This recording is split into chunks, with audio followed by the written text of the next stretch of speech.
Okay, so you're ready for a deep dive into design psychology. Awesome. This is going to be fun. Yeah, definitely. We've got this script excerpt here, Hmm. and it's like full of psychology rules for UX and product design. Yeah. And And it's really cool stuff. Like, there's so much. yeah, I was struck by how many of these, like, we just see all the time? Absolutely. Like, you see it everywhere. Yeah. So I figured let's unpack some of the highlights Yeah, let's and take a... see how we can apply this to, your own designs. Yeah, absolutely. That's the And goal, right? Totally. Make it practical. Yeah. So, okay, one of the first things that jumps out is this idea of like the path least resistance, Hmm. which, Humans are lazy.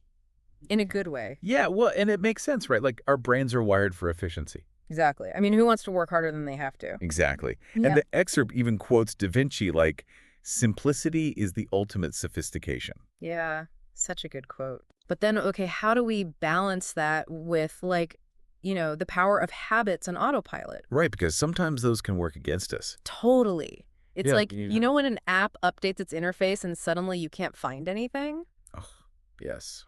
It's the worst. It's so frustrating. So frustrating. And it's like, but you know those familiar patterns. Right. They're so powerful. So powerful. Like, Yeah. just using a universally recognized search bar icon Mm-hmm.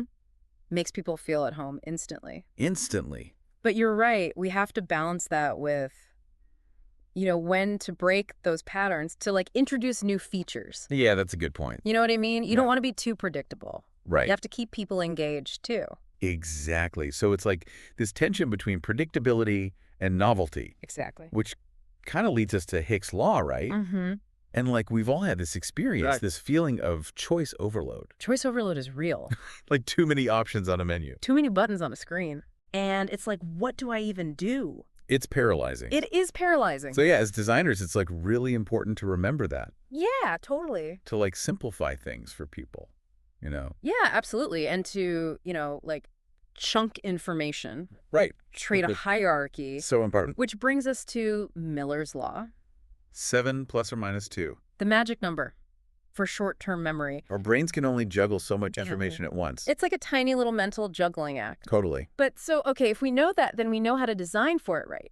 Exactly. We know, okay, break down complex tasks, Into smaller steps. use progressive disclosure. Yeah. So you're not like throwing everything at the user at once. Right. You're guiding them through the experience. Exactly. You're leading the eye. Exactly. So that's, chunking hierarchy, leading the eye. All those good things. Okay, now let's get to like the fun part.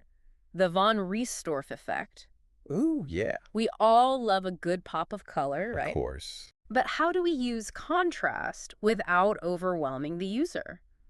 Well, think about like a call to action button. Mm-hmm. It needs to stand out, but it can't clash with the whole design. Right. So the von Riesdorf effect is like, it reminds us that contrast is a powerful tool. It is. But like any powerful tool, you've got to use it carefully. Strategically. Yes. So it's finding that sweet spot where it draws attention, Right. but it's not jarring. It's all about balance. Totally. So speaking of familiarity, though, Yeah. Jacob's Law reminds us that, like, users, they come to our designs with expectations. Right. They have past experiences that inform how they use things. And sometimes, like, a complete design overhaul might not be the answer. Exactly. I mean, there's real value in consistency. Yeah, like, people invest time learning how things work. Exactly. And if you just, like, totally change everything. You could totally alienate them. Totally. But, small iterative changes, Yeah. those can introduce improvements without, sacrificing familiarity. Right. So it's like, don't fix what ain't broken, Yeah,